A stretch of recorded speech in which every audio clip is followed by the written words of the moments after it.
SM Store, amanah dalam muamalah. Assalamualaikum warahmatullahi wabarakatuh. Alhamdulillahi rabbil alamin.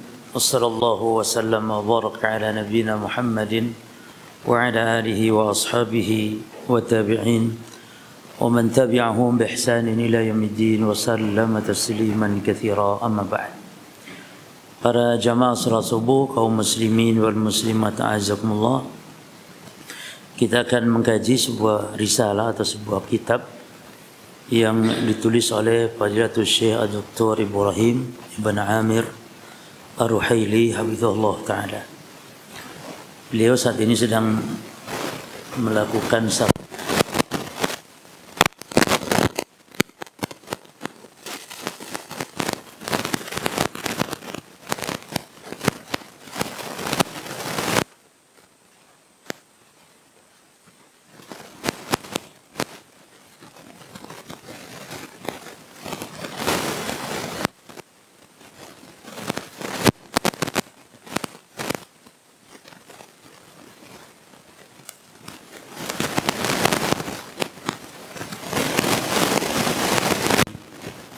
artinya nasihat yang wajib diperhatikan ketika terjadi ikhtilaf. Ikhtilaf yakni ketika terjadi adanya kesalahan, adanya perselisihan, adanya kesalahan dari saudara kita. Dan juga dawabit, patokan-patokan di dalam menghajar yang berbuat kesalahan dan bagaimana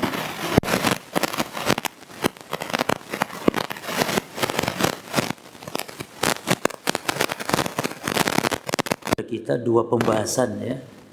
Yang pertama, apa yang wajib kita lakukan atau sikap kita terhadap orang yang berbuat salah, keliru di dalam beragama tentunya.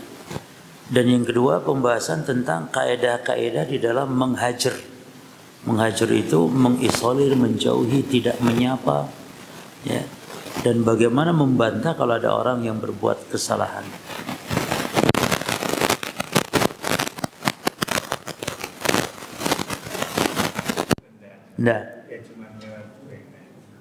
Enggak, PDF-nya ada. Saya kirim PDF-nya dibagi. Sudah. Baik. Jadi PDF-nya sudah ada, silakan dibuka ya. Kita membaca kitab ini dan mengambil faedah-faedah yang disampaikan oleh beliau. Di halaman 5. Di halaman 5 ada muqaddimatu tab'atil ula. Yakni pembukaan di cetakan pertama. Ya. Kitab ini dicetak cetakan pertama, kemudian dicetak baru dan dikaji oleh beliau langsung. Ya. Beliau mengatakan di sini setelah beliau memuji Allah, bersalawat kepada Nabi, kata beliau, wa ba'du faqad katabtu hadhihi risalah al-mukhtasarah bi'unwan nasihatun li syabab. Jadi saya telah menulis kitab ini, risalah ini dengan singkat, bi'unwan dengan judul Nasihatun li Syabab. Jadi judul kitab ini asalnya nasihat bagi para pemuda, bagi para penuntut ilmu, bagi para pelajar. Fi awakhir, ditulisnya di akhir syahri Ramadan al-Mubarak. Ditulis kitab ini di akhir bulan Ramadan yang penuh berkah, min am 1424, di tahun 1424, dan sekarang tahun 1444. Berarti sudah berapa tahun dulu kitab ini ditulis? 20 tahun yang lalu. Wa kana al-faragu minha fi samin min syahri Syawal min al-ami nafsihi. Dan selesai ditulis kitab ini di 8 bulan Syawal, tanggal 8 bulan Syawal di tahun yang sama. Ini kurang lebih beliau nulis kitab ini sekitar akhir Ramadan dan selesai awal Syawal. Ya, di tahun yang sama, di tahun 1424 Hijriah. Taib, dan kitab ini telah beliau perlihatkan ya kepada para masyayikh, kepada rekan-rekan beliau yang juga para ulama ya, yang al-muhtamina bi sya'ni dakwah. Ya, yang beliau para ulama ini bersemangat dalam berdakwah, wa taujihi syabab, memberi wasiat nasihat kepada para pemuda. Dan respon ulama apa? Fastahsanuha wa athnau ala mahtawathu min maddatin ilmiyatin. Para ulama banyak merespon baik kitab ini, memujinya ya, dari materi-materinya. Fa dafatuha ala hayatiha li ba'di talabatil ilm. Maka saya pun menyampaikannya kitab ini kepada para penuntut ilmu, lalu pantasyarat bihim bainahum fi dakhil mamlakah wa kharijiha. Lalu menyebarlah kitab ini di kalangan para penuntut ilmu, baik di dalam negeri Saudi Arabia atau dan juga kharijiyah, di luar negeri Saudi Arabia. Ya. Bahkan telah sampai kepadaku annahu suhiba minha alafu an-nasakh. Ya, telah cetak sampai ribuan naskah wa uzi'at fi iddati al-bulan, dan dibagikan di beberapa negeri-negeri kaum muslimin. Nah, kemudian juga banyak permintaan untuk dicetak ulang. Ya, ala kulli hal kitab ini banyak sambutan baik dari para ulama, dari para penuntut ilmu. Nah, di cetakan terbaru ini ya, kata beliau diberi judul kitab ini An-Nasihah fima yajibu mura'atuhu indal ikhtilaf wa dhawabitu hajril mukhalif wa raddi alaih. Nasihat yang perlu diperhatikan ketika terjadi perbedaan atau ketika terjadi kesalahan, dan bagaimana kaidah dalam menghajar kepada yang berbuat salah dan bagaimana bantahan kepada mereka. Baik. Itu sisi kandungan dari kitab ya. Baik. Di muqaddimah yang berikutnya beliau mengatakan, fahadhihi nasihatun li syabab min ahli sunnati wal jamaah. Ya. Maka kitab ini kata beliau adalah merupakan untaian nasihat li syabab yang diperuntukkan bagi para pemuda, generasi muda min ahli sunnati wal jamaah, dari kalangan ahli sunnah wal jamaah. Jadi seolah-olah bahasan ini khusus kepada mereka yang sudah mengaji, yang sudah memahami ya, yang sudah bermanhaj dengan manhaj ahli sunnah wal jamaah. Kenapa dikhususkan demikian? Karena memang kitab ini ditujukan sebagai nasihat kepada kalangan ahli sunnah yang mereka berselisih, bahkan mereka saling menghajar, saling mentahdzir ya, dengan sebab kesalahan-kesalahan yang bukan prinsip, atau kesalahan itu memang sebuah kesalahan namun dalam cara menasihati adalah tidak hikmah, tidak sesuai dengan kaedah-kaedah atau dawabit yang dijelaskan para ulama. Ya. Jadi harus dibedakan menasihati ahli sunnah yang jatuh pada kesalahan dengan mentahdir ahli bid'ah yang memang mengajak menyeru kepada kebid'ahan. Ya. Di antara kesalahan adalah menyamakan ketika menasihati ahli sunnah yang jatuh pada kesalahan dengan ketika memperingatkan ahli bid'ah. Ya. Dengan mengatakan misalnya hati-hati dai penyesat umat misalnya kepada seorang ahli sunnah yang jatuh pada kesalahan. Ya. Nah, ini dijelaskan oleh mu'alif dengan gamblang dalam kitab ini. Ya.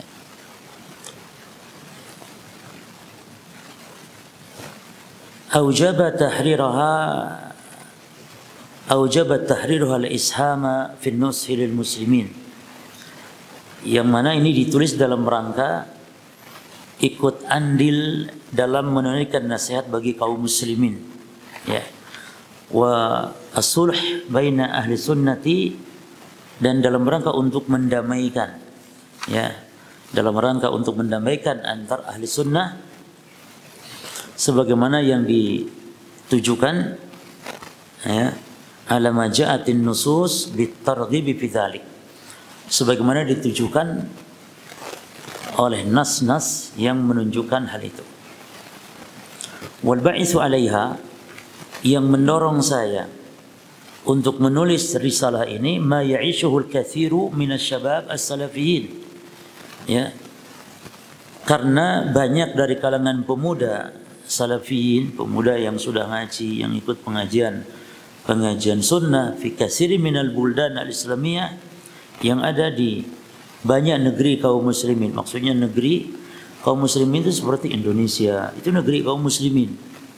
Ya. Jadi Indonesia itu negeri, boleh disebut negeri Islam. Ini negeri yang tegak syiar-syiar Islam di dalamnya. Atau disebut negeri kaum muslimin, negeri yang banyak mayoritas kaum muslimin. Walaupun pemerintahnya tidak melaksanakan syariat Islam. Ya. Karena kalau orang-orang Khawarij mengatakan Indonesia ini negara kafir.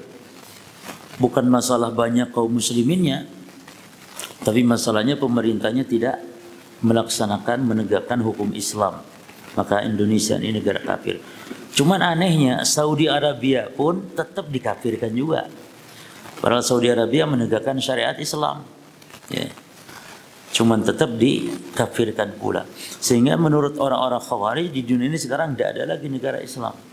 Karena belum tegaknya katanya daulah, ya, negara Islam. Yang mana mereka berusaha untuk mendirikan negara Islam tersebut. Nah, ini diantara ciri kelompok Khawarij, mengkafir-kafirkan ya penguasa pemerintah negeri-negeri kaum muslimin. Bal hatta fil buldanil kafirah, bahkan sampai di negeri kafir, alat taskunuha, yang dihuni oleh banyak kaum muslimin. Aqalliyatun minal muslimin, yani yang dihuni oleh aqalliyatun, minoritas kaum muslimin maksudnya. Jadi artinya ada orang-orang Islam yang hidup di negara kafir seperti Amerika misalnya. Nah di situ pun yang muslimin yang minoritas tapi tetap gontok-gontokan. Ya, ini yang kita bahas maksudnya mereka ahli sunnah ya, yang ada di negeri kafir, mereka pun saling mentahdir, saling menghajar sesama ahli sunnah. Nah, kata beliau, berupa apa, min tafarukin kabirin, ya, berupa timbulnya perpecahan, ya, bisababil ikhtilaf, disebabkan karena masalah-masalah perbedaan pendapat fil masail al-ilmiyah wa al-mawaqif al-amaliyah, dalam masalah-masalah ilmiah. Yani khilaf terkadang dalam masalah-masalah yang memang khilaf itu harus kita betul-betul toleran, kita berlapang dada. Khilaf dalam masalah ilmiah, dalam masalah ijtihadiyah terkadang.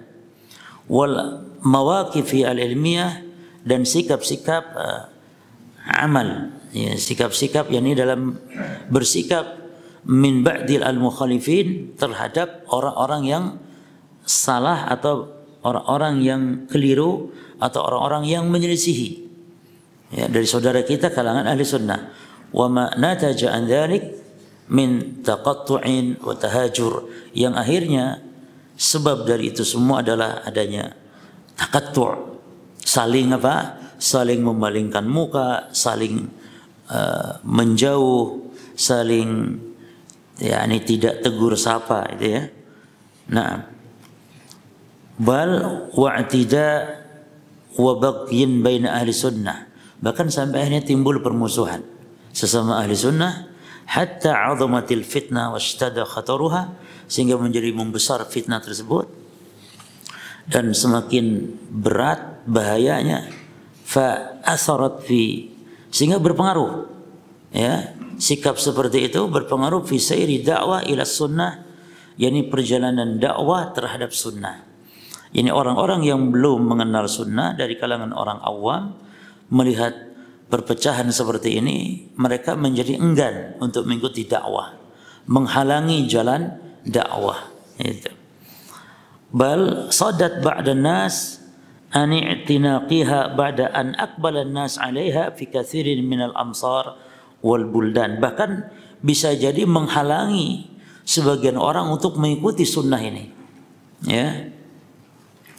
Padahal ba'da an aqbala an-nas, padahal sebelumnya manusia atau masyarakat secara umum itu yakni semangat mendalami sunnah di beberapa al-amsar, kota, wal bulan, di beberapa negeri. Jadi jangan sampai perpecahan, perselisihan, saling nampak bermusuhan antara sesama ahli sunnah ini menghalangi dakwah sunnah terhadap kaum muslimin secara umum. Ya.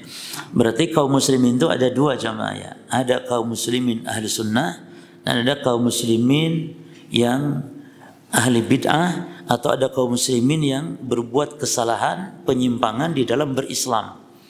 Tapi tetap mereka kaum muslimin, saudara kita. Jadi kaum muslimin yang jatuh pada kesalahan, penyimpangan sampai jatuh kepada kebid'ahan, maka tetap mereka sebagai saudara kita kaum muslimin. Maka kalau ditanya mana yang bagus, ahli bid'ah atau orang Yahudi Nasrani, maka jawabannya ya orang yang bagus ya ahli bid'ah. Karena kalau bagaimana tetap masih sebagai muslim. Cuman muslim yang menyimpang, ada kesalahan. Seberapa jauh penyimpangannya tergantung bagaimana penyimpangannya terhadap sunnah, terhadap petunjuk Nabi sallallahu alaihi wasallam. Bahkan penyimpangannya mungkin ada yang sampai derajat kepada kekufuran. Seperti menyembah, beribadah kepada ashabil kubur. Itu mereka sebagian kaum muslimin melakukan. Jadi penyimpangannya dari sunnah jauh sekali sehingga jatuh pada kekufuran. Ada yang sedikit penyimpangannya, ya, ada yang pertengahan. Maka tidak satu level penyimpangan terhadap sunnah. Namun bagaimanapun mereka tetap saudara kita sebagai kaum muslimin, sama-sama satu kiblat. Maka mereka disebut oleh para ulama itu semua umat Islam baik yang benar ataupun yang sesat, maka disebut ahlul kiblah. Ya.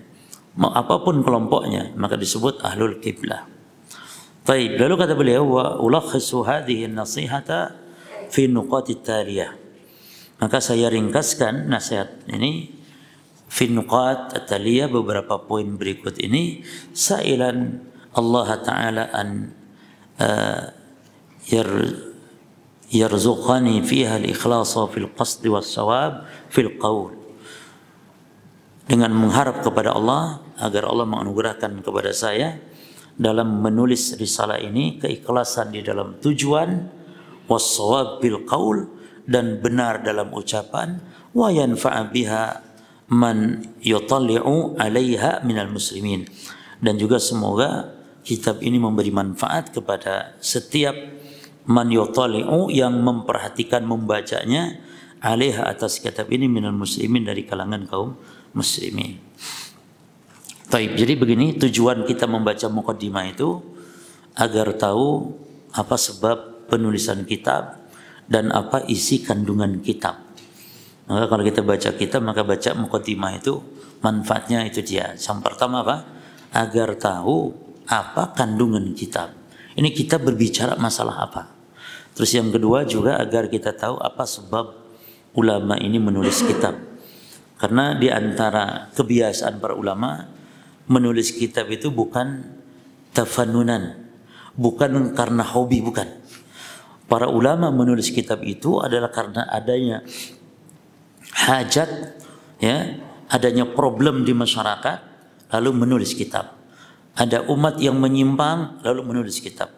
Maka kitab-kitab ulama dulu tentang akidah yang disebut dengan kitabus sunnah atau usulus sunnah atau syarah sunnah, itu adalah kitab yang ditulis semuanya rata-rata dalam rangka membantah penyimpangan, kesesatan dalam masalah akidah di zaman itu.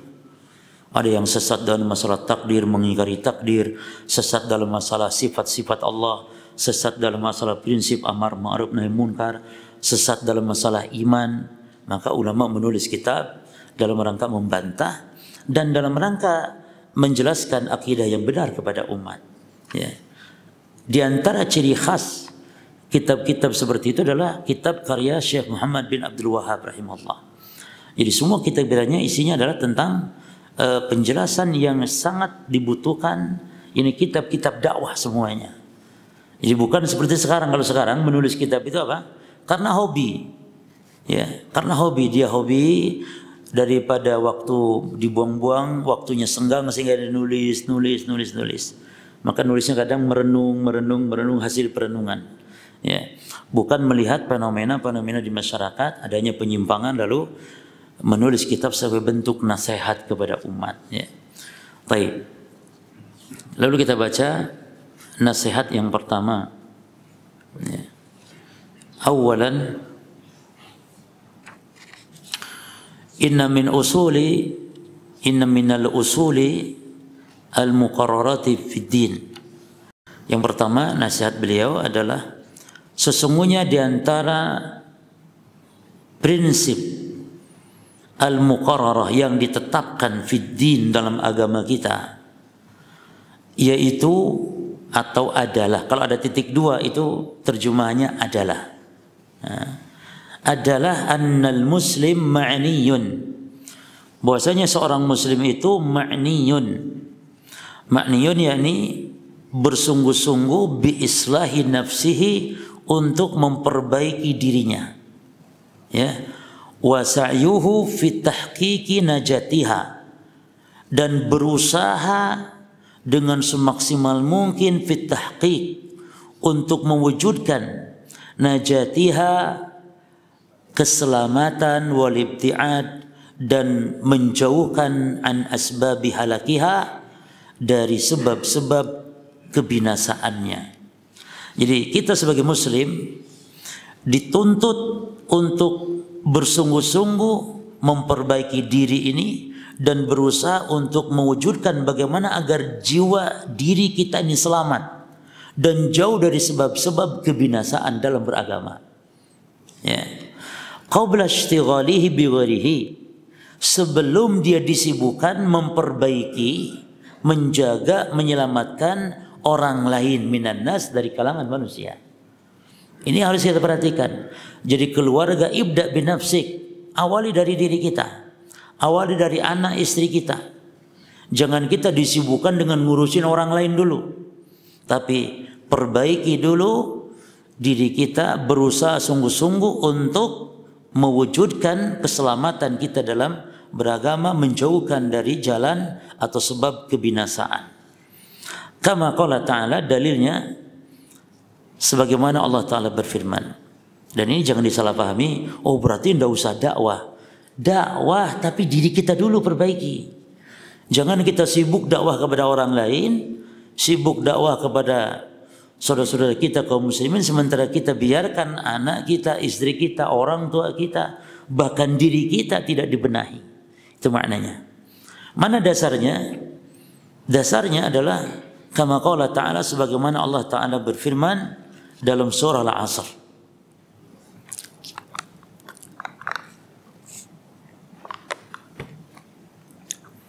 Kata Allah, wal asr, demi waktu. Ya, al-asr itu waktu, bukan waktu asar. Sebagian menafsirkan demi waktu asar. Tidak, maksud ayat demi waktu secara umum. Dan Allah bersumpah dengan makhluk ini dalam rangka untuk supaya kita memperhatikan. Ya, wasyamsi, demi matahari Allah bersumpah. Demi negeri Mekah Allah bersumpah. Demi makhluk banyak yang Allah bersumpah dengan menyebut nama makhluk yang maknanya adalah untuk kita memperhatikan, mentadaburi.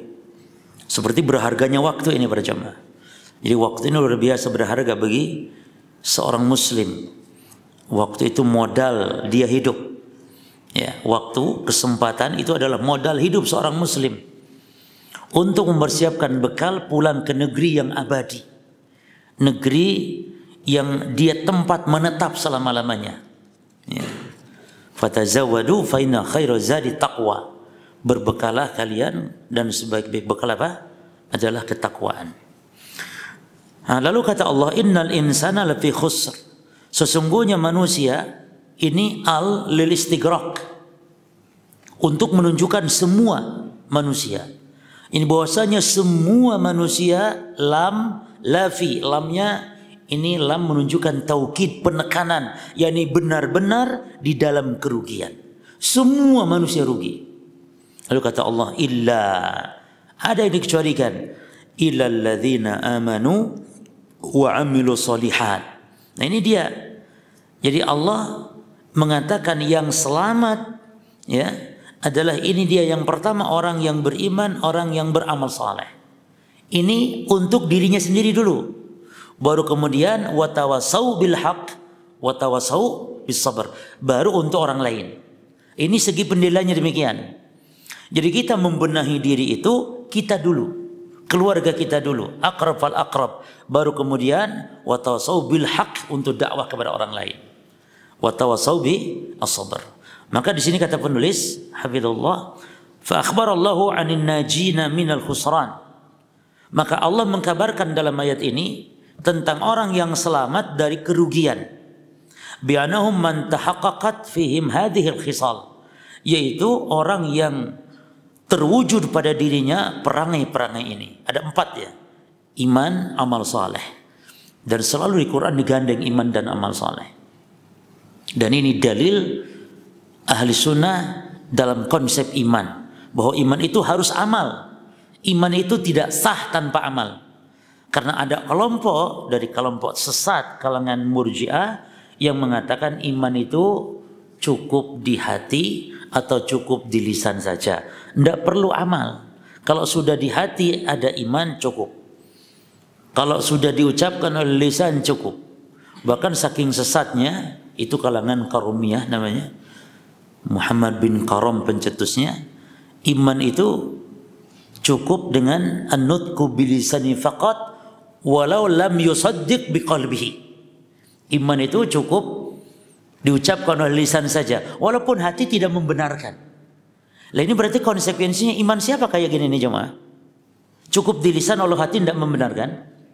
Orang-orang munafik. Wa minan nasi man yaqulu amanna billahi wa bil yaumil akhir wa ma hum bimu'minin. Karena orang munafik, kata Allah, di antara manusia ada orang mengatakan kami beriman kepada Allah, kepada hari akhir, namun kata Allah mereka tidak beriman karena hati tidak membenarkan. Ya. Namun kata Karomiyah, di antara sekte Murji'ah, iman cukup di lisan. Yang paling sesat dalam konsep iman di antara sekte Murji'ah adalah Jaham bin Safwan yang mengatakan iman mujaradul ma'rifah. Iman itu cukup mengenal Allah saja. Kalau kenal Allah dia mukmin, tidak kenal Allah dia kafir. Ini konsekuensinya Abu Jahal itu mukmin karena Abu Jahal kenal Allah. Bahkan orang-orang jahiliyah dahulu kalau memberi nama anak-anak mereka dengan nama Abdullah, ya mereka mengenal Allah, tapi mereka tidak beriman, kufur. Nah, inilah konsep iman Jahmiyah. Ada lagi sekte Murji'ah itu Asy'ariyah. Asy'ariyah itu dalam masalah iman dia itu Murji'ah dalam masalah iman. Karena kata Asy'ariyah iman itu at-tasdiq bil qalbi faqat. Iman itu cukup dibenarkan oleh hati saja. Ya. Maka ini konsekuensinya orang berbuat maksiat pun, orang tidak sholat, orang tidak puasa, berbuat zina, itu yang penting iman di hati. Makanya wanita yang tidak berjilbab kalau menurut pemahaman Murji'ah itu tidak apa-apa, tidak berjilbab, sing penting menjilbabi hati katanya. Jadi tidak apa-apa walaupun tidak jilbaban, karena yang penting iman dia. Percuma katanya tutup aurat tapi lisannya pedes ngomongin orang, gitu biasanya. Itu syubhat ya jemaah di masyarakat. Jadi wanita berjilbab walaupun masih mengamalkan amalan mungkin jatuh kepada maksiat, tapi berjilbab tetap. Ya. Jangan terkena syubhat, mending saya walaupun saya tidak jilbaban tapi saya selalu sholat. Walaupun saya tidak jilbaban, saya tidak pernah ngomongin orang. Itu salah, itu berarti iman dia itu masih buruk dengan sebab tidak berjilbab. Ya, wanita ini. Nah ini, dan ada sekte Murji'ah yang ringan disebut oleh ulama Murji'ah ahli sunnah.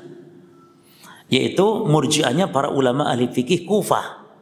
Imam Abu Hanifah, namun sebagian ulama Imam Abu Hanifah sudah taubat, ya, rujuk dari pemahaman irja'nya dalam masalah iman. Walaupun Imam Abu Hanifah ini menyimpang dalam konsep iman, tetap beliau ini ahli sunnah. tetap beliau ahli sunnah, enggak dijuluki Abu Hanifah ini ahli bid'ah. Walaupun dalam masalah iman dia berpemahaman murji'ah. Kenapa jemaah? Karena Imam Abu Hanifah kalaupun tersalah, terkeliru, tersesat dalam masalah iman, dia hanya satu poin saja, ini masalah iman. Adapun poin-poin akidah yang lainnya Imam Abu Hanifah lurus. Berbeda dengan sekte-sekte ahli bidah yang lain. Mereka dalam iman sesat, dalam masalah asma sifat juga sesat, dalam masalah takdir juga sesat. Berbeda seperti kelompok Murji'ah yang lain. Jadi Murji'ah yang masyhur itu ada 4 ya. 1 Jahmiyah yang mengatakan iman cukup mengenal Allah saja. Yang kedua Karomiyah yang mengatakan iman cukup di lisan saja. Yang ketiga Asy'ariyah yang mengatakan iman cukup di hati saja. Dan yang keempat Murji'ah fuqaha namanya, atau Murji'ahnya ahli sunnah, yaitu Imam Abu Hanifah, yang mana pencetusnya adalah guru beliau sendiri, yaitu Hamad bin Abi Sulaiman namanya. Jadi Hamad bin Abi Sulaiman ini gurunya Imam Abu Hanifah yang berpemahaman iman itu adalah ucapan lisan dan keyakinan hati. Adapun amal itu matlubul iman, tuntutan iman, kewajiban iman, namun bukan bagian dari iman. Dan juga kesesatan para sekte Murji'ah ini mengatakan iman itu la yazidu wa la yanqus, tidak bertambah dan tidak berkurang. Baik. Jadi ahli sunnah berdalil iman itu adalah bagian juga dari amal. Ya, maka firman Allah seperti dalam ayat ini, ilal ladzina amanu wa amilus shalihat. Banyak sekali ayat seperti itu menunjukkan bahwa iman dan amal enggak bisa dipisahkan. Lalu ya, wa tawassau bil haq wa tawassau bis sabr. Nah, fadzakara tahqiqahum lil imani wal amali salih fi anfusihim, maka Allah menyebut di dalam surat ini yakni tentang orang-orang yang mewujudkan, merealisasikan sifat ini, yaitu iman dan amal saleh fi anfusihim, pada diri mereka dulu, qabla da'watihim li ghairihim bitawasi bil haq wa tawasi bis sabr, sebelum dakwah mereka kepada orang lain dalam menasihati dengan kebenaran dan saling menasihati dalam kesabaran. Wa hadha taqriru li hadhihi al-mas'alah, sehingga ayat ini benar-benar sebagai takrir, sebagai bentuk penetapan terhadap masalah kita ini atau poin yang pertama ini. Jelas ya? Apa di poin pertama kita ambil faedah? Yang pertama, kita membenahi diri itu diawali dari diri kita, keluarga kita, baru kepada orang lain. Dan yang kedua, menghargai waktu. Kita senantiasa memperhatikan waktu. Dalam hadis yang lain kata Nabi, Iqtanim khamsan qabla khamsin, perhatikan yang 5 sebelum datang yang 5. Di antaranya hidup kita perhatikan, hayatika qabla mautik, hidup kita sebelum datang kematian kita. Ya. Baik. Wa qad 'aba Allahu 'ala bani Israil mukhalafatahum li hadha al-asl. Dan Allah telah abani mencela. Dan sungguh Allah telah mencela ala Bani Israel, kepada Bani Israel. Siapa Bani Israel ini para jemaah?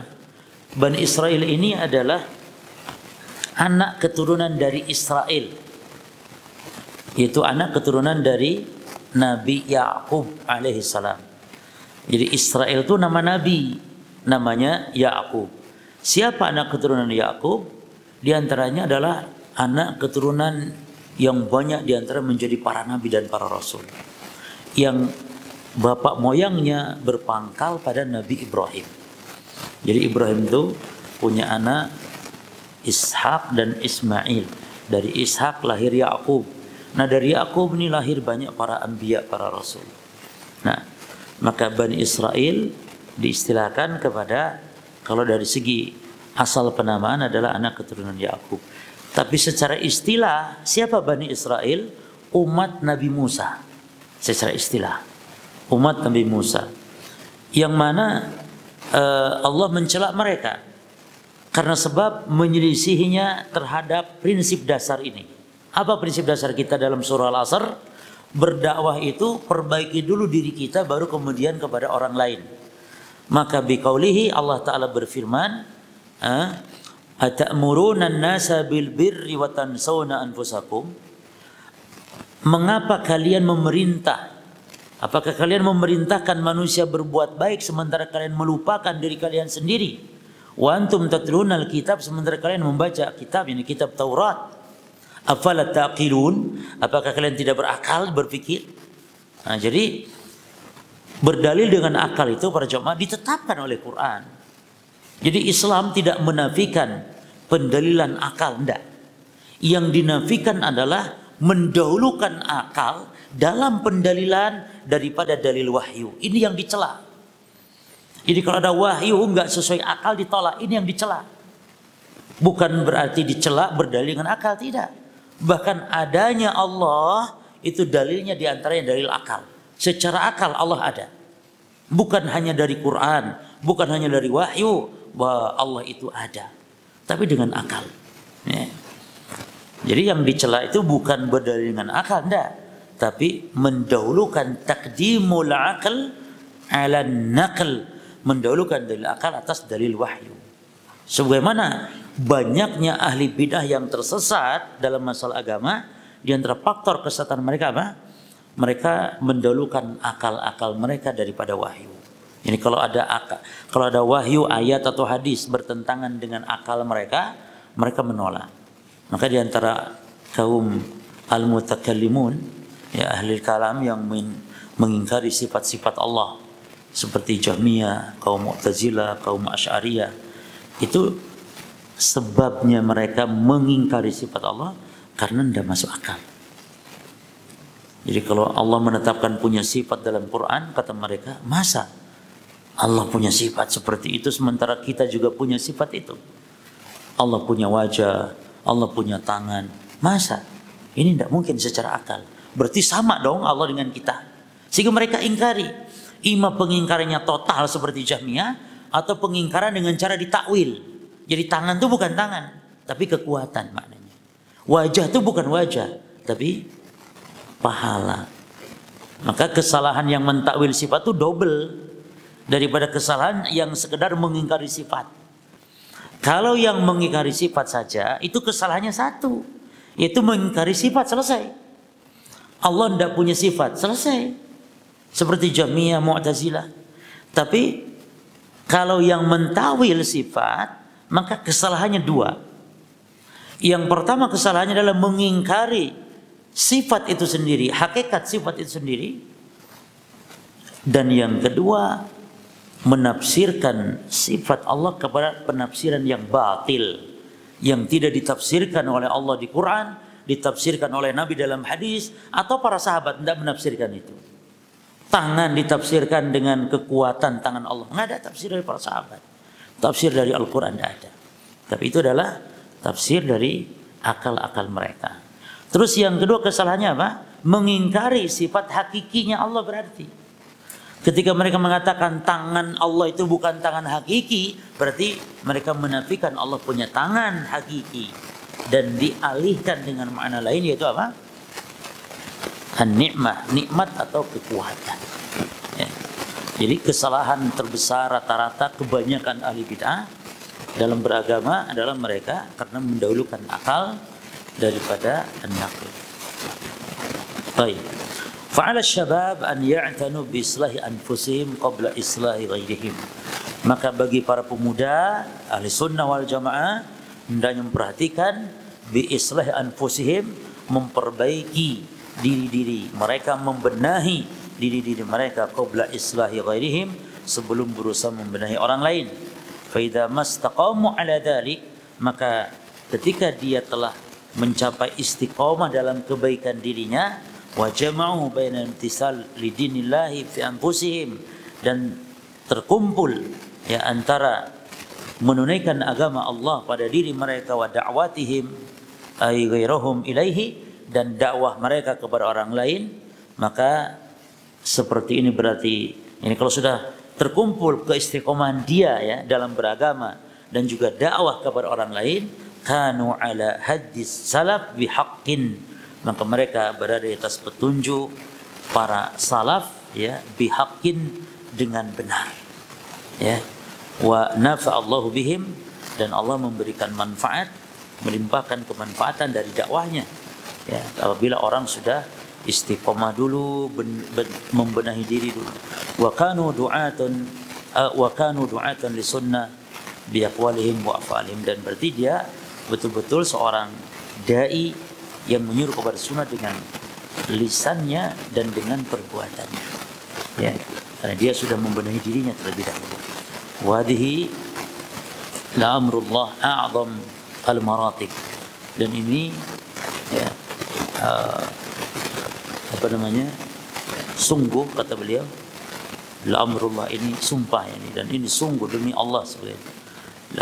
La amrullah a'zamul maratib allati man wafaqa atau man wufiqa ilaiha, dan demi Allah ini adalah merupakan kedudukan yang paling agung, yang kalau orang diberi taufik untuk bisa melakukan hal ini, kana min khiyari ibadillah, maka dia adalah sebaik-baik hamba Allah, manzilatan, kedudukannya, yaumal qiyamah, ya, pada hari kiamat. Apa kata Allah? Wa man ahsanu qawlan mimman da'a ila Allah wa amila salihah. Perhatikan, ini juga dalil yang menunjukkan bahwa dalam dakwah itu kita benahi dulu diri kita. Wa man ahsanu qawlan mimman da'a ila Allah, dan siapa yang lebih baik lagi perkataannya, kata Allah, daripada orang yang berdakwah menyeru kepada agama Allah, wa amila salihah, lihat, dan mengerjakan amal saleh, ya. Jadi bukan sekedar menyeru-menyeru tapi dia tidak beramal saleh. Wa qala innani minal muslimin, dan dia mengatakan sungguhnya aku termasuk orang-orang yang berserah diri kepada Allah. Selesai, ini wasiat yang pertama. Jadi kesimpulannya, jangan sampai kita nih tahdir orang, kitanya sendiri belum benar. Itu maknanya. Jangan sampai kita ngajak orang tapi kitanya sendiri belum benar. Tapi ini jangan menjadi pemutus asa gitu cuma, atau penyebab putus asa seorang dari dakwah. Jangan sampai, oh kalau gitu dakwah harus benar dulu kitanya berarti nggak boleh berbuat maksiat, berbuat dosa, berbuat kesalahan. Tidak demikian maknanya. Kita walaupun kita kadang terjatuh pada kesalahan, maka tetap kita berdakwah dan kita tetap berusaha membenahi diri, bertobat, ya, kepada Allah Subhanahu wa taala. Kemarin sempat ditanyakan kepada beliau, kepada Syekh Ibrahim Haili pada saat daurah di Solo kemarin. Katanya, Syekh, bagaimana dengan seorang dai yang dia terkadang jatuh pada keharaman? Dai mungkin terkadang dia dengar musik, ada dai mungkin jatuh pada keharaman. Apakah dia tidak pantas berdakwah lagi? Kata Syekh, tidak mengharuskan dia putus asa seperti itu. Ini dai yang jatuh pada haram, misalnya dia dai dengar musik misalnya, ya, maka tidak menyebabkan dia harus berhenti berdakwah, tapi tetap dia berdakwah, namun benahi diri, bertobat segera kepada Allah, ya, tinggalkan untuk mendengarkan musik, itu adalah perkara haram. Bisa jadi dengan itu dia akan merusak dakwah apabila diketahui oleh manusia. Itu bagaimana seorang dai mendengarkan musik sementara dia mengatakan musik haram, ya. Nah, maka kata Syekh, tidak seharusnya dia berhenti dakwah, tetap dia berdakwah, terus berdakwah dan tetap benahi diri tentunya, bukan tetap berada di atas kesalahannya. Nah, sanian, yang kedua sekarang, yang bagi an yu'lam,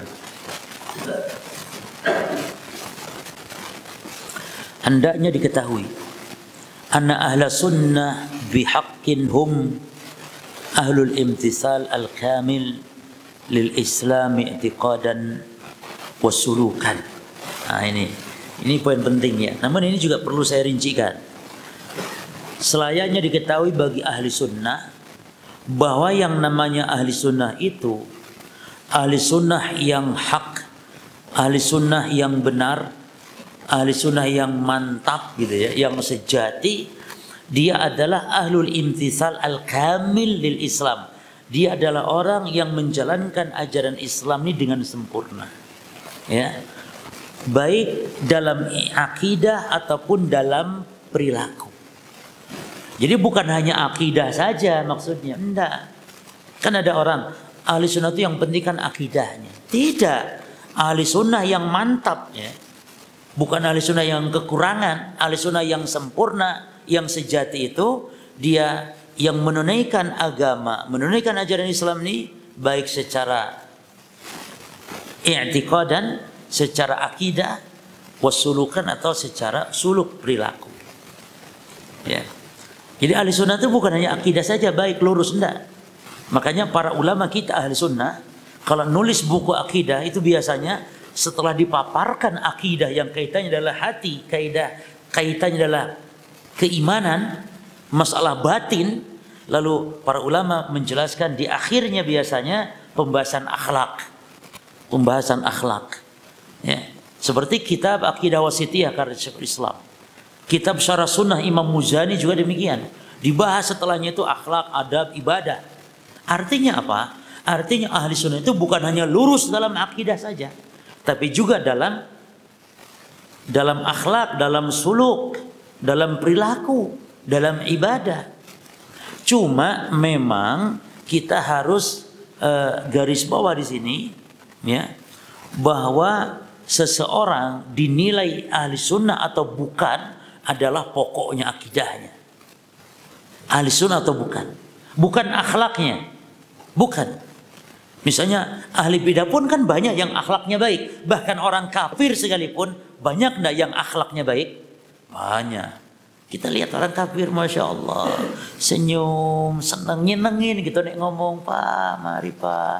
Seneng, enak, itu kafir. Tapi antum jangan tertipu. Oh berarti mantap nih agama kafir nih. Karena itu bawaan jemaah. Jadi akhlak baik itu bawaan, kelemah lembutan itu bawaan. Dan kita orang Islam dituntut kita yang kasar berusaha untuk bersikap lembut, dituntut. Ya. Jadi kalau untuk mengeluarkan seseorang dari sunnah atau bukan sunnah, ahli sunnah atau bukan, dilihat apanya jemaah? Prinsip-prinsipnya. Adapun kita dituntut oleh agama kita untuk menjadi ahli sunnah itu adalah yang sempurna, yang menjalankan semua yakni ajaran agama Islam ini, baik akidah ataupun akhlak, suluk dan ibadah. Ya. Jadi kalau untuk penetapan ahli sunnah atau bukan memang dilihat apanya tadi? Prinsipnya, akidahnya, prinsipnya. Makanya jemaah sekalian, perbuatan dosa seseorang tidak menyebabkan keluarnya dari kesunahannya. Ya. Jadi maksiat seseorang seperti ada yang dengar musik. Oh ente bukan ahli sunnah. Kenapa? Ente dengar musik. Lah, keluarnya seorang dari sunnah bukan dengan masalah maksiat. Maka kata para ulama kaidahnya al-kabair la yurijun nas minas sunnah. Kabair, dosa besar itu tidak mengeluarkan seorang dari sunnah. Yang mengeluarkan seseorang dari sunnah adalah apa? Prinsip-prinsip akidahnya, prinsip-prinsip sunnahnya. Ya. Di antaranya yang menghalalkan memberontak kepada penguasa itu sudah keluar dari prinsip ahli sunnah. Ya. Walaupun akhlaknya baik, walaupun dia tidak maksiat yang lain, tapi dia menghalalkan bolehnya memberontak kepada penguasa, menghalalkan darah penguasa. Maka itu adalah prinsipnya khawarij, bukan prinsip ahli sunnah. Jelas ya? Maka kita ini dalam memandang seseorang nih ahli sunnah atau bukan, jangan dilihat dari jatuhnya kepada kesalahan. Hatta cukur jenggot ya kawan. Maka jenggot ini bukan prinsip yang membedakan sunnah dengan bid'ah. Tapi kan tadi dituntut yang namanya ahli sunnah pasti menjalankan syariat dengan sempurna. Antum merasakan dulu sebelum antum mengenal sunnah banyak dosa maksiat dilakukan kan? Dengan paham sunnah, Masya Allah berkurang. Dosa-dosa ditinggalkan. Karena demikian tuntutannya.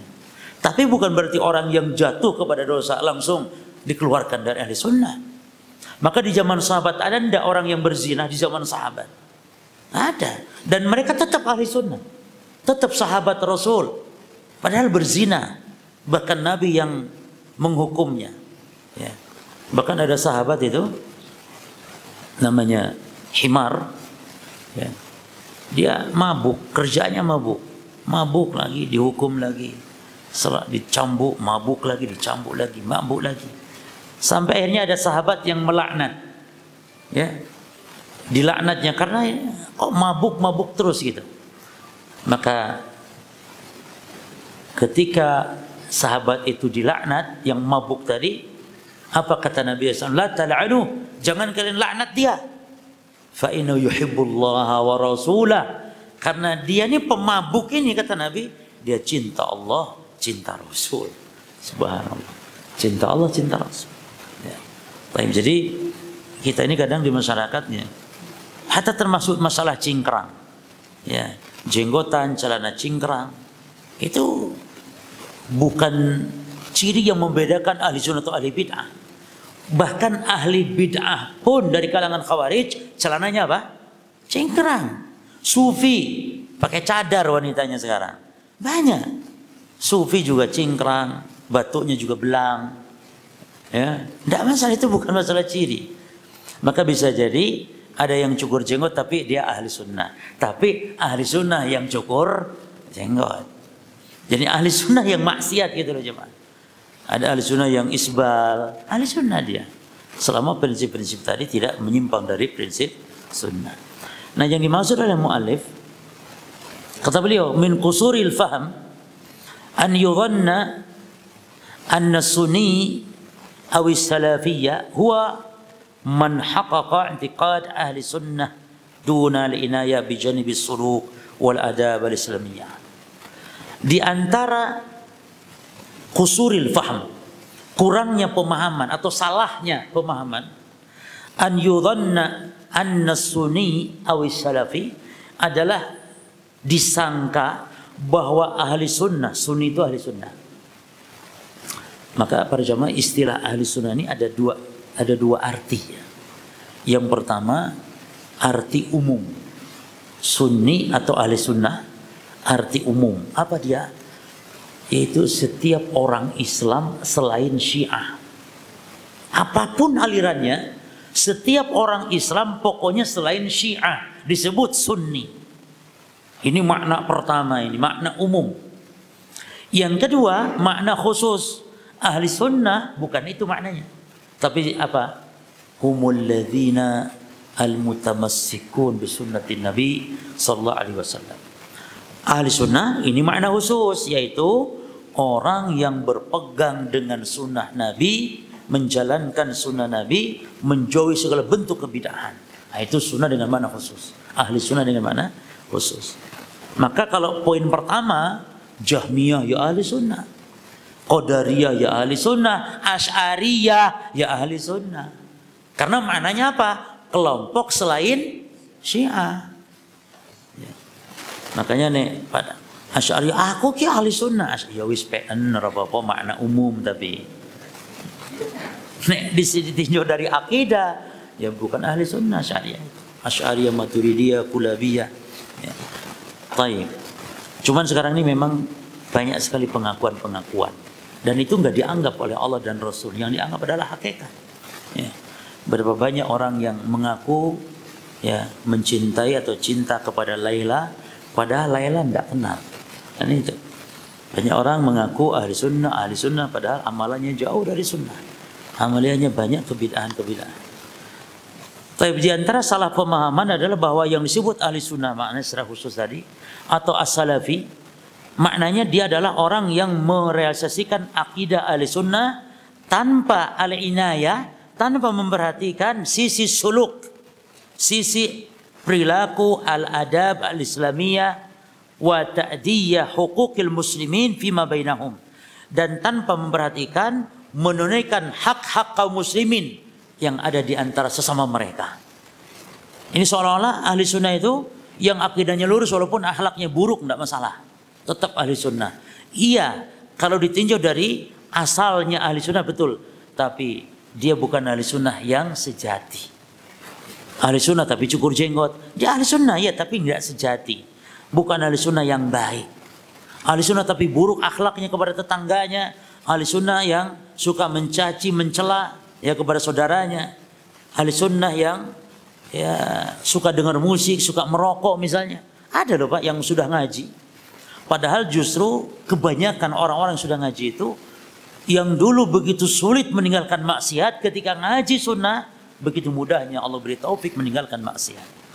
Banyak yang berhenti merokok itu bukan karena diterapi macam-macam enggak. Tapi banyak berhenti merokok karena sebab ngaji sunnah, paham sunnah. Cuman ya ada juga yang masih bandel. Itu mungkin yang memang sulit banget kayaknya. Si rokokan tetap walaupun sudah ngaji. Ya. Nah, ada tapi tidak banyak. Bahkan yang banyak rata-ratanya yang kerja di bank-bank konvensional pada keluar semua. Yang kerja di pabrik-pabrik itu pada keluar semua.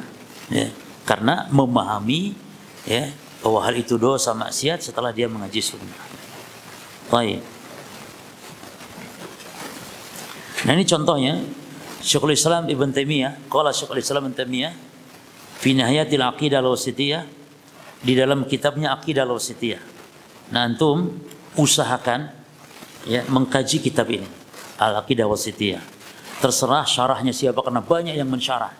Mau Syekh Ibnu Utsaimin, mau Syekh Fauzan, mau banyak ulama-ulama dari generasi ke generasi. Ya. Itu kita harus sebagai ahli sunnah harus ya bahkan kitab wajib seolah-olah dalam kitab-kitab prinsip ahli sunnah wal jamaah dalam mengkaji kitab Al-Aqidah Al-Wasithiyah.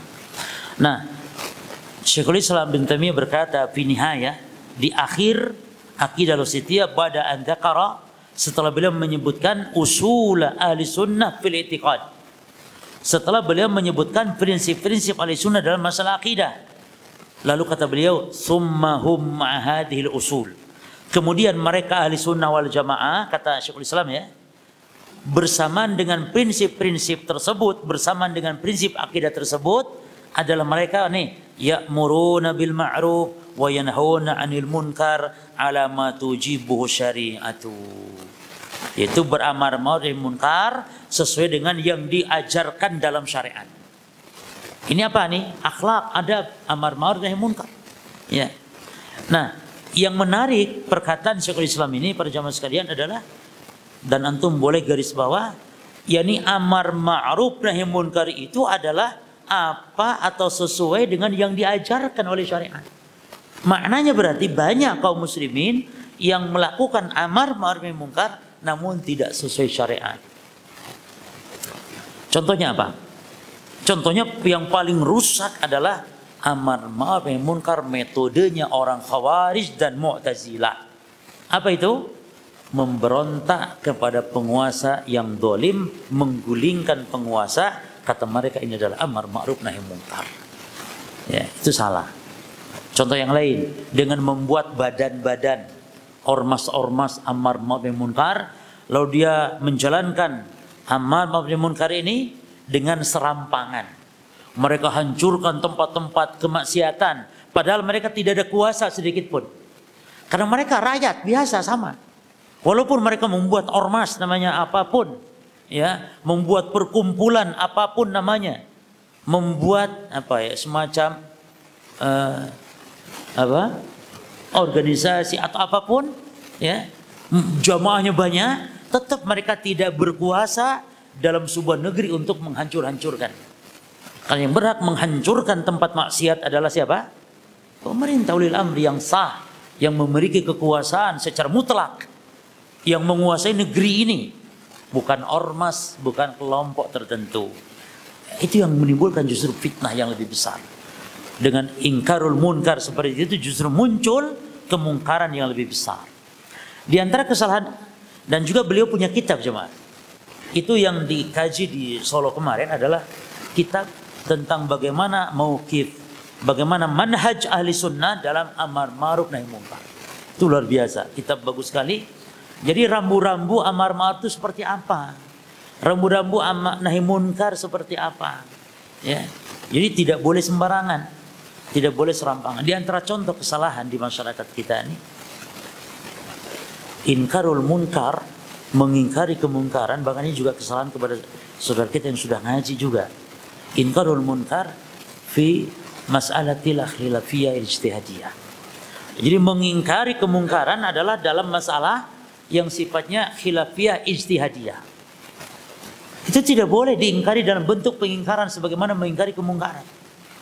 Karena masalahnya ijtihadiyah. Contoh kunut subuh itu masalah ijtihadiyah jemaah. Tidak boleh kita mengingkarinya. Kita menjelaskan kepada umat, kita memilih pendapat yang rajih dalam masalah ini betul. Penuntut ilmu dituntut untuk memilih pendapat yang rajih. Kunut subuh, apa dalil-dalil secara ilmiah, ya, yang rajih, yang kuat, yang mana? Tapi kita mensikapi kepada orang lain, saudara kita, adalah toleran, lapang dada. Jangan dibalik. Masalah ini dia tidak toleran, tapi masalah yang harus kita tegas, nggak boleh memberikan toleran, justru kita memberikan toleran seluas-luasnya. Seperti dalam masalah perkara yang sudah ijma ulama tentang keharaman sebuah masalah. Contohnya apa? Haramnya musik. Musik itu haram, ijma para ulama. Maka kalau ada orang yang muslim main musik dan yang semisal, kita tegakkan amar ma'ruf nahi mungkar. Dan kita tidak boleh toleran. Tidak mengatakan, tidak apa-apa silakan, yang mau main-main, yang tidak ya tidak. Kita saling menghargai saja. Lah. Kita harus katakan ini adalah maksiat, ini adalah berzina, ini adalah minum khamar, ini adalah main musik. Itu statusnya sama. Sama-sama maksiat yakni. Bagaimana kita berzina misalnya, tidak apa-apa, yang mau berzina monggo, yang tidak kita saling menghargai saja. Ini rusak, hancur negara seperti ini jemaah. Bahkan timbulnya azab merata, muslim, kafir, orang soleh, orang toleh diazab oleh Allah karena sebab tidak ditegakkannya amar ma'ruf nahi munkar di sebuah negeri. Ya, baik. Jadi penting ini perkataan Syekhul Islam di sini. Ya, amar ma'ruf nahi munkar ala ma tujibu syariah, sesuai yang diwajibkan oleh syariat. Terus wajarawna iqamatal hajj wal jihad wal juma' wal a'yad mal umara. Dan ahli sunnah berpendapat, memandang bahwa melaksanakan haji, melaksanakan jihad, melaksanakan solat Jumat dan solat berjamaah, wal a'yad dan solat hari raya, ma'al umara bersama pemerintah, abraron kanu au pujaron, baik pemerintah itu orang baik ataupun orang jahat. Jadi pemerintah walaupun jahat dolim, selama dia muslim, memerintahkan hal yang baik, tetap kita ikuti. Mengeluarkan aturan, kalau haji harus ikut pemerintah, kita taati. Ya. Nah ini ahli sunnah wal jamaah. Ini akhlak ahli sunnah. Ya. Wa yuhafidhuna alal jamaat, dan menjaga solat berjamaah. Antum merasakan jamaah. Antum sebelum paham mungkin solat juga kadang ya malas-malasan solat, atau kalaupun solat di rumah, tapi setelah ngaji, masya Allah, itulah ahli sunnah wal jamaah. Ciri khasnya solat di masjid, di antara ciri khasnya. Dan tidak membeda-bedakan ini masjid ahli bid'ah, enggak, atau imamnya. Ciri ahli sunnah tidak pilih-pilih masjid, kecuali yang ada kuburannya baru dia ahli sunnah. Kalau masjid ada kuburannya sudah nggak ada ampun, ya, kita keluar dari masjid itu. Adapun masjid bagaimanapun, masjid yang ada bid'ahnya di situ, sabar ahli sunnah, sholat di masjid itu, tidak pilih-pilih masjid. Karena ciri ahli bid'ah adalah kalau sholat pilih-pilih masjid, tidak mau sholat kecuali di masjid golongannya. Bahkan ada orang lain sholat di situ dulu, itu suka dipel jemaah, suka dipel karena katanya najis. Ya. Dan biasanya mereka kalau safar ke sebuah kota dicarinya itu, dan biasa membawa alamat masjidnya ada di mana. Nah itu ahli bid'ah cirinya demikian. Kita tidak sholat di masjid manapun, masjid mau ormas apapun kita sholat. Ya, kalau sekarang masjid dipakai label jemaah, dipakai label sekarang masjid itu. Padahal itu masjid umum, masjid alun-alun, masjid jami, ya, ada labelnya khusus ormas ini yang memilikinya. Itu tidak boleh masjid seperti itu. Masjid itu milik kaum muslimin, apalagi masjid umum, masjid wakaf kaum muslimin. Masalah pengelola monggo silakan antum kelola, tapi itu masjid umum, jangan dilabeli dengan ormas antum. Nah, ya, dengan ormas tertentu. Bahkan di Jakarta itu ditulis di masjid, ini masjid khusus Asy'ari, yang berakidah Asy'ari itu ada. Ya. Mana yang selain akidah itu tidak boleh sholat di situ, itu kelewatan seperti itu jamaah dalam beragama seperti itu. Baik. Wa yadinuna bin nasihati lil ummah, dan mereka itu dalam wayadinun, dalam beragama, dalam menjalankan agama itu bin nasihati lil ummah, dengan memberikan nasihat terhadap umatnya. Jadi ahli sunnah yang sudah ngaji itu senang, gemar memberikan nasihat, menyampaikan nasihat. Namun nanti akan kita sebutkan, ya, ada kaidah-kaidahnya. Wa yataqiduna ma'na qaulihi sallallahu alaihi wasallam, dan mereka meyakini maknanya sabda Nabi SAW, al-mu'min lil mu'min kal bunyan al-marsus. Mukmin terhadap mukmin yang lain itu seperti bangunan yang kokoh, yashudu ba'duhu ba'dhan, yang saling menguatkan satu sama lain. Wa syabbaka baina asabihi, dan Nabi menyilangkan di antara jari jemarinya seperti ini. Nah, para jamaah sekalian, kita dilarang at-tashbih di masjid. Nah, larangan ini dibawa ke pemahaman adalah larangan sebelum sholat. Jadi jenengan mulai dari rumah sampai duduk di masjid sebelum sholat, jangan melakukan tasbih. Karena ini perbuatan lalai yang dilarang di dalam syariat kita. Baru kalau sudah sholat dibolehkan. Sebagaimana Nabi SAW di dalam hadis ini, Nabi menyilang jari jemarinya, dan itu dilakukan di masjid. Dan ini dibawa kepada pemahaman bahwa itu dilakukan setelah sholat. Nah, jadi ini adab berangkat ke masjid ya jemaah. Jadi jangankan adabnya itu berangkat ke masjid mumpar mampir ke sana kemari, enggak. Hatta melakukan kayak gini saja itu dilarang. Kita duduk nunggu sholat di masjid, jangan melakukan seperti ini. Bagaimana dengan orang yang berangkat ke masjid malah mondar-mandir kemana dulu, mumpar mampir, belanja dulu, beli, apalagi beli rokok dulu. Mau berjamaah ke masjid, aku tak tuku rokok udah garam sih. Mau ke masjid aja jemaah. Jadi ke masjid itu adabnya dari rumah kita fokuskan kepada satu arah dulu, itu masjid. Baru dari situ pulang dari masjid. Setelah itu baru bertebaran ya untuk bekerja dan semisal.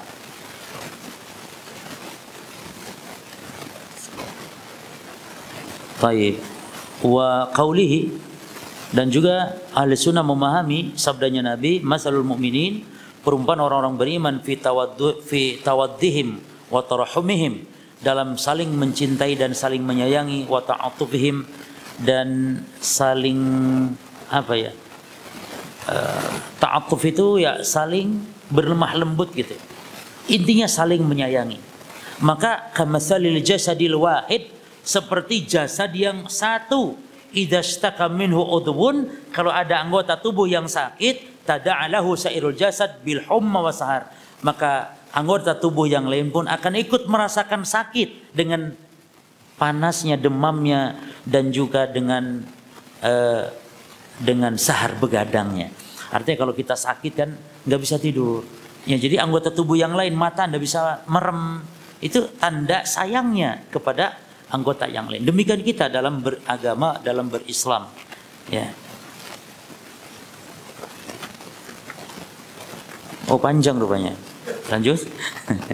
Baik, cuma insya Allah cukup sampai sini dulu. Ya, kita waktunya juga habis katanya. Jadi nanti insya Allah kita lanjut di kesempatan yang lain. Ini kita insya Allah tidak akan mengkaji kitab seperti ini terus ya. Kita akan mengkaji kitab para ulama nanti.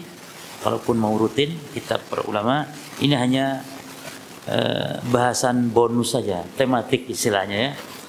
Karena adanya perselisihan di antara, khususnya di Surabaya ini, ya, di Surabaya ini terjadi perselisihan dalam dakwah sesama duat, ya, saling tahdir. Ya, ini di antara hal yang disayangkan ya. Karena ini menimbulkan fitnah dari kalangan orang-orang awam.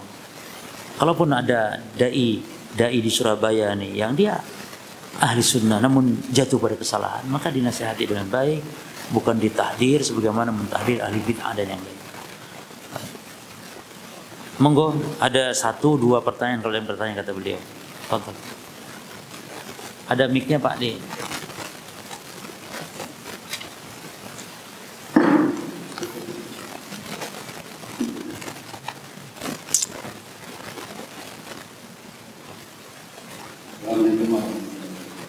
Waalaikumsalam warahmatullahi wabarakatuh. Jadi pilihan sunnah kan kita bilang pilih muslim, tapi ahli sunnah. tidak didukung muslim dan berbeda. Tapi kita sampaikan orang itu kan kalau kita masuk benda itu kan harus pulang tetap. Oh, nah. Kan kita sebagai orang yang tidak rumah itu kan tidak bisa mengikuti kan. Nah. Kita mau untuk atau mau itu kita mau duit kita. Nah. Bagaimana untuk berlihat Nah,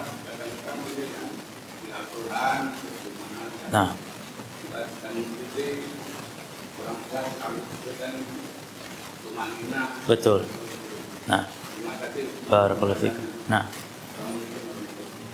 Waalaikumsalam warahmatullahi wabarakatuh. Baik, yang pertama, kalau kita di majelis seperti ini, kalau jenengan bertanya, itu tidak perlu salam, ya. Demikian di antara adab, dan untuk jamaah yang lain tolong perhatikan. Kalau bertanya, tidak perlu salam. Cukup, Ustaz saya bertanya, atau pertanyaannya adalah, itu aja langsung. Sebagaimana dijelaskan oleh Syekh Ali Hasan Al-Halabi dalam sesi daurah saat kita bersama beliau. Bahkan saya sendiri mengucap salam, saya ditegur. Ya. Dan karena memang kebiasaan. Ya. Sudah ditegur pun saya lupa lagi, ucap salam lagi. Assalamualaikum Syekh. Ente katanya lagi.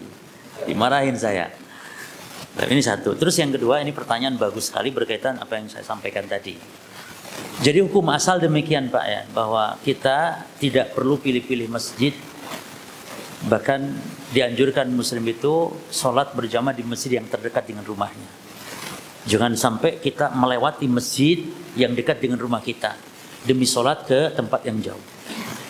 Namun kalau terjadi di masjid itu adalah pelanggaran-pelanggaran yang akan merusak kehusyuan ibadah kita, ya, bahkan sampai menyebabkan sholat kita tidak sah.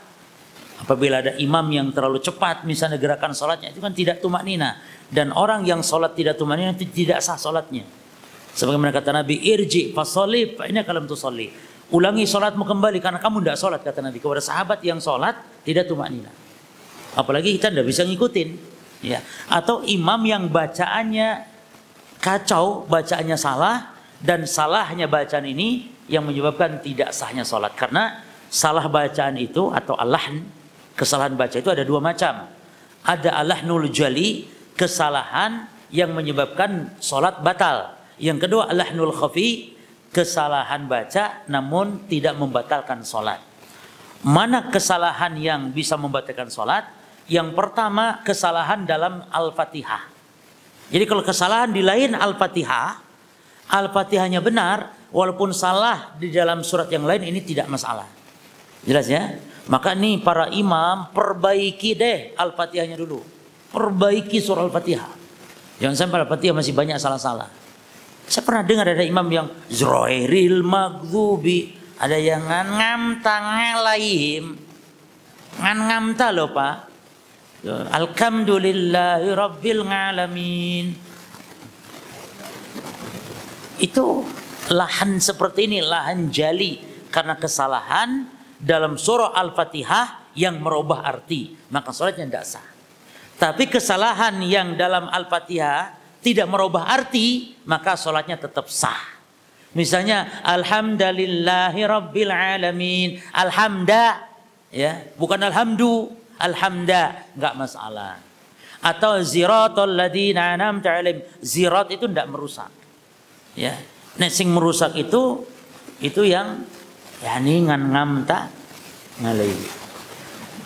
Kalau salahnya di selain Al-Fatihah walaupun merubah arti tidak menyebabkan sholat batal, tetap sah.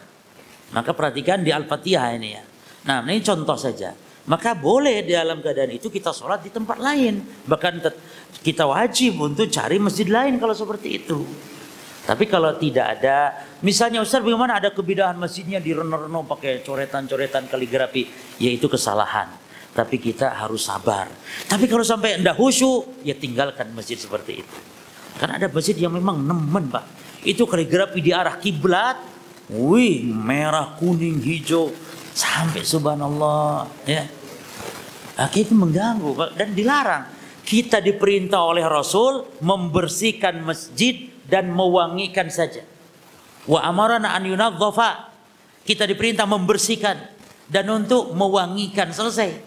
Tidak diperintah untuk menghiasi masjid, untuk bermegah-megah dalam perhiasan, bahkan termasuk haram loh. Dana umat masjid ini kan wakafnya kaum muslimin, lalu kita belikan kepada hal yang mubazir, bahkan hal yang menimbulkan dosa maksiat. Tapi untuk wangi masjid itu supaya wangi bagaimana? Enggak boleh masjid bau, itu enggak boleh. Makanya di zaman Rasul ada sahabat al-mujmir, ya, itu disebut al-mujmir, yakni yang suka membakar kayu gaharu. Berarti Masjid Rasul itu Masya Allah, walaupun sederhana, cuman tanah, atapnya arish itu hanya pelepah kurma, ya, tapi Masya Allah selalu diwangikan, diharumkan, apalagi kita. Maka ini para takmir tolong perhatikan, masjid harumkan. Yang kedua bersih, karpet bersih, jangan karpet bau apek, ada kotoran tai cecak di situ, ya, bersihkan.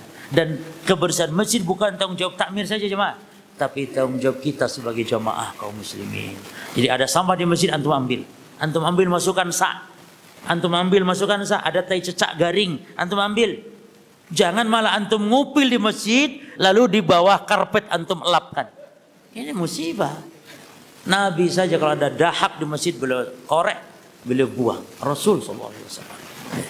Saya kira cukup Pak. Jadi boleh Pak cari masjid yang sahih, yang mendapatkan kehusyuan kita sholat di masjid itu. Saya kira cukup sampai sini dulu. Kita lanjutkan nanti pada pembahasan yang berikut. Wallahu a'lam. Subhanakallahumma bihamdika asyhadu an la ilaha illa anta astaghfiruka wa atubu ilaik. Assalamualaikum warahmatullahi wabarakatuh.